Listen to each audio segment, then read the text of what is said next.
Assalamualaikum warahmatullahi wabarakatuh. Mari kita buka pertemuan ini dengan bacaan basmalah. Bismillahirrohmanirrohim. Anak-anakku, mungkin kamu pernah menolong korban kecelakaan, di mana korban kecelakaan itu terluka dan mengeluarkan banyak darah. Ketika itu dia membutuhkan banyak darah, maka dia akan memerlukan pertolongan dari pendonor darah, yaitu orang yang memberikan darah pada korban kecelakaan.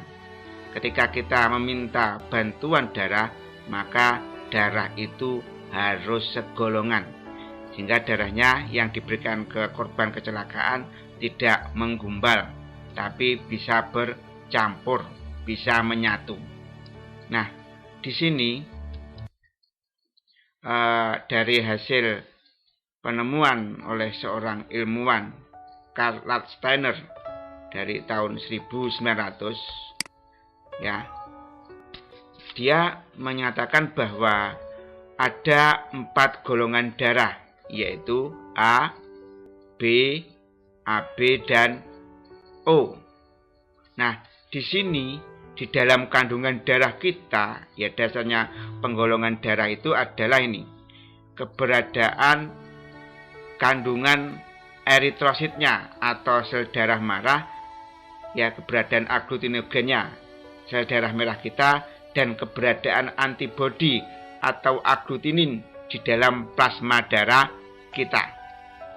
Nah, di dalam sel darah merah kita itu ada agglutinogen atau antigen A, atau di dalamnya mengandung agglutinogen atau antigen B. Selanjutnya di dalam plasma darah kita, dalam darah kita yang cair, itu kemungkinan ada antibodi atau agglutinin anti A, atau di dalam plasma darah kita itu ada antibodi atau agglutinin anti B. Itu dasarnya penggolongan darah A, B, AB, dan O oleh Karl Steiner. Di sini misalnya golongan darah A, itu berarti di dalam sel darah merahnya mengandung agglutinogen A, dan di dalam plasma darahnya mengandung agglutinogen B atau anti B. Golongan darah B berarti di dalam sel darah merahnya itu agglutinogennya adalah B, dan di dalam plasma darahnya agglutinin atau antibodinya adalah anti A atau alfa. Golongan darah AB itu berarti di dalam sel darah merah agglutinogennya itu ada A dan ada B, dan di dalam plasma darahnya tidak ada agglutinin atau antibodi. Orang bergolongan darah O berarti di dalam sel darah merahnya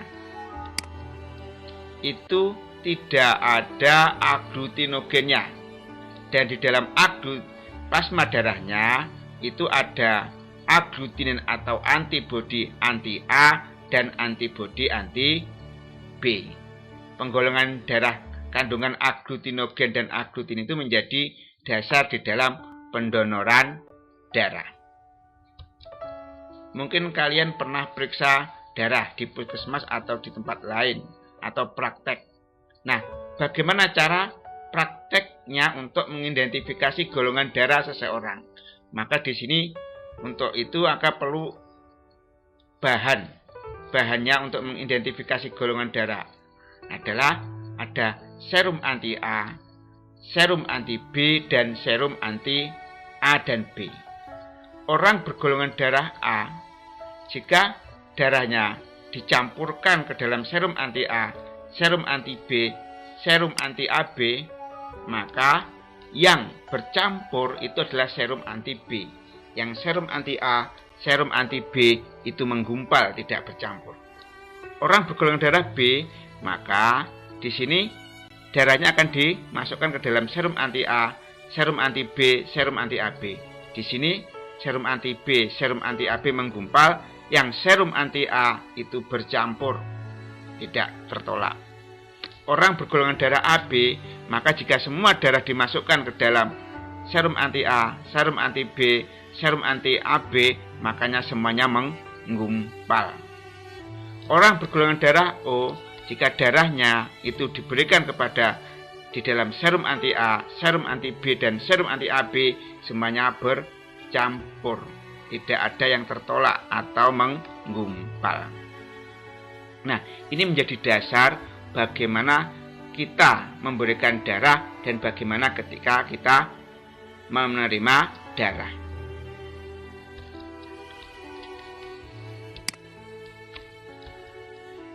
Nah, di sini bagi seorang pemberi darah atau pendonor, dia harus melihat antigen dirinya dan melihat antibodi resipien yang menerima darah kita.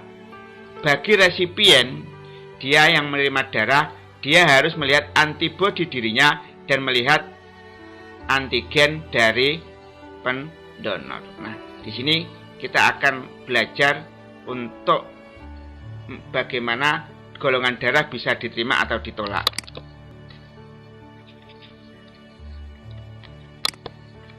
Di sini untuk kalau saya beri plus itu berarti menerima. Kalau diberi min berarti dia ditolak.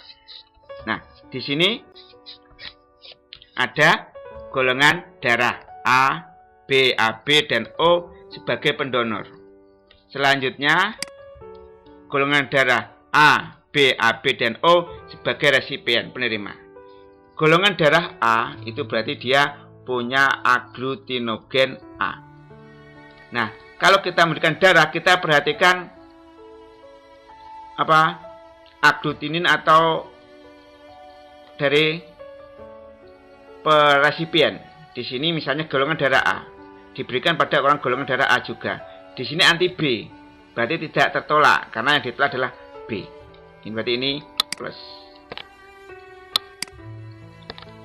Selanjutnya di sini adalah golongan darah A diberikan kepada golongan darah B. Maka di sini kita perhatikan, ya, golongan darah A diberikan pada B. Golongan darah B punya agglutinin anti A. Padahal di sini kita punya agglutinogen A, maka berarti dia tertolak.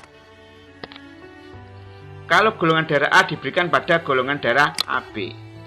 Golongan darah A itu punya agglutinogen A, ya. Dan di sini pada golongan darah AB, di sini dia tidak punya agglutinin atau antibodi, maka dia diterima. Golongan darah A diberikan pada golongan darah O. Nah, perhatikan, golongan darah A punya agglutinogen A, dia O punya anti A, anti B, berarti dia ditolak, tidak bisa bersatu. Golongan darah B yang punya agglutinogen B diberikan pada A punya anti A, anti B, berarti dia ditolak, min. Golongan darah B diberikan pada golongan darah B. Golongan darah B, ya, dia punya agglutinogen B, dan di sini dia golongan darah B punya anti A, berarti tidak tertolak, berarti diterima. Golongan darah B yang punya agglutinogen atau antigen B diberikan pada golongan darah AB.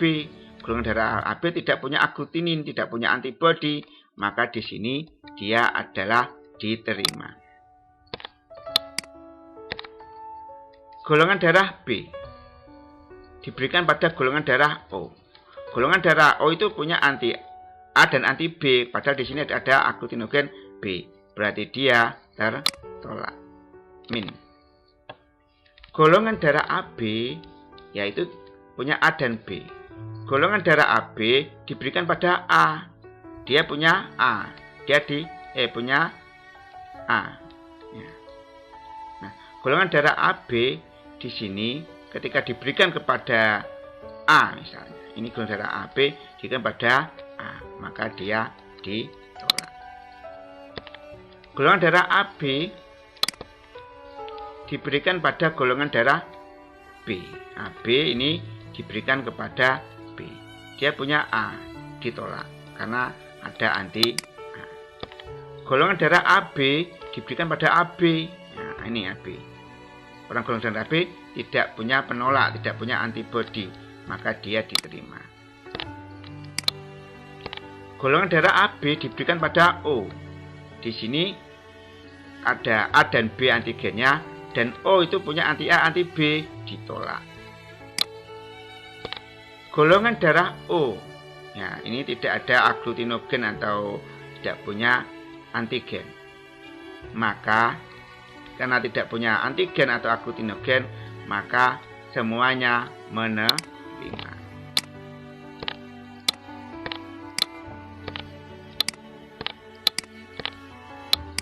Nah, dari kita dapat tahu bahwa golongan darah O itu bisa memberikan darah pada semua golongan darah.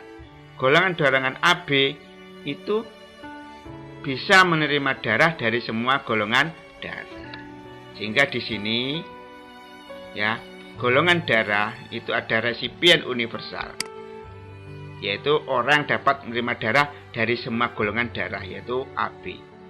Ada donor universal, yaitu dapat memberikan darah dari semua golongan darah. Itu kelebihan golongan darah AB dan O.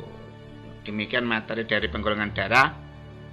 Mari kita tutup dengan bacaan hamdalah. Alhamdulillahirabbil alamin. Billahi taufiq wal hidayah. Wassalamualaikum warahmatullahi wabarakatuh.